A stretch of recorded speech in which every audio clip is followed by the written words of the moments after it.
क्या कभी सोचा है कि एक गलत सलाह की कीमत क्या हो सकती है? कभी कभी ये कीमत सपनों से चुकानी पड़ती है। आज हम एक ऐसी ही कहानी सुनेंगे। ये कहानी है रमेश की। अब ये रमेश कोई बहुत बड़ा आदमी नहीं था, बिल्कुल हम सब जैसा एक आम इंसान। एक प्राइवेट नौकरी करता था और उसकी पूरी दुनिया, उसकी सारी खुशियां बस उसके दो बच्चों में ही तो थीं। लेकिन सवाल फिर वहीं आकर खड़ा हो जाता है कि एक सपने की असली कीमत क्या है।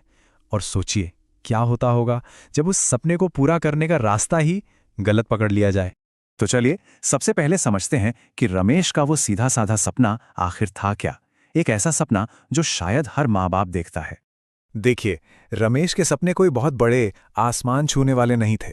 ना, उसकी तो बस एक छोटी सी सीधी सी ख्वाहिश थी कि बेटा बड़ा होकर इंजीनियर बने और बेटी डॉक्टर। और बस जब वो दोनों अपने सपनों की उड़ान भरने के लिए तैयार हों तो पैसे की कमी उनके पंख न काट दे। सब कुछ ठीक लग रहा था, है ना?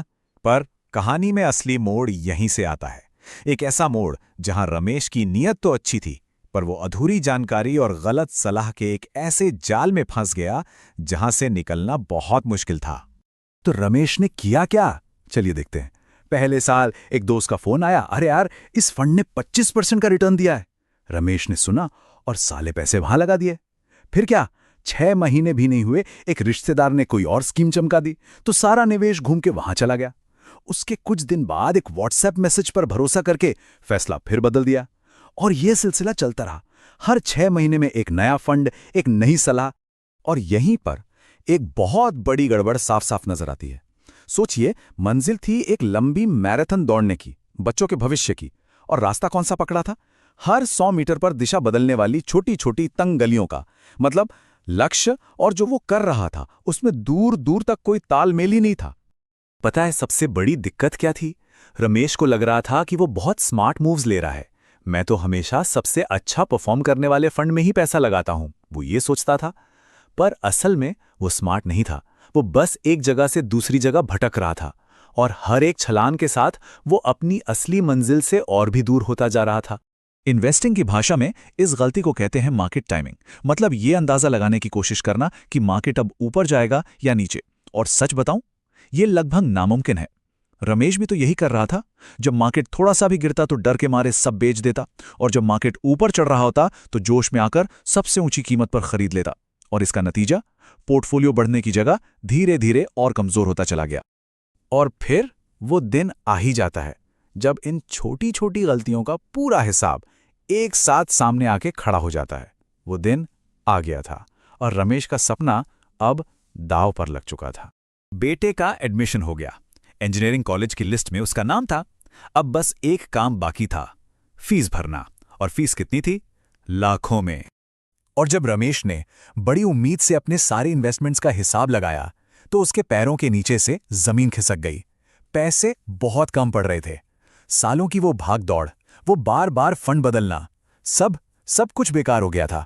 वो अपनी मंजिल के पास नहीं बल्कि उससे मीलों दूर खड़ा था। उस शाम घर में एक अजीब सी खामोशी थी, और उसी खामोशी को तोड़ते हुए बेटे ने बहुत ही मासूमियत से पूछा, पापा मेरा एडमिशन हो जाएगा ना? सोचिए, एक बाप के लिए इस सवाल का सामना करना कैसा रहा होगा। ये एक सवाल नहीं था, ये एक चुभन थी जो शायद रमेश को जिंदगी भर महसूस होती रहेगी। क्यों? क्योंकि उस पल उस बाप के पास कोई जवाब नहीं था। कहते हैं ना कि जिंदगी के सबसे बड़े सबक सबसे गहरी खामोशी में ही मिलते हैं। उस रात जब रमेश अकेला बैठा था, उसे अपनी असली गलती समझ में आई। उसे ये एहसास हुआ कि प्रॉब्लम मार्केट में नहीं थी। मार्केट तो अपनी धुन में चलता है, कभी ऊपर कभी नीचे। असली सबसे बड़ी गलती तो उसकी खुद की प्लानिंग में थी, उसकी सोच में थी। उसकी पूरी फाइनेंशियल प्लानिंग की जो नींव थी वही खोखली थी।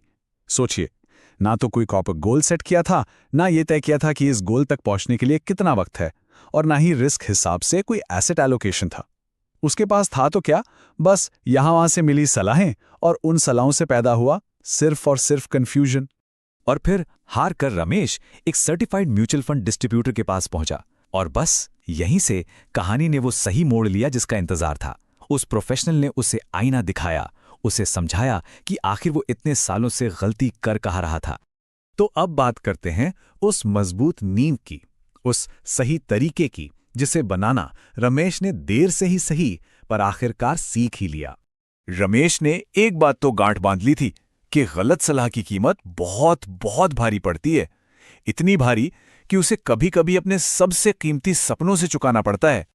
और देखिए, एक प्रोफेशनल का तरीका कितना सीधा और साफ होता है, कोई कंफ्यूजन नहीं।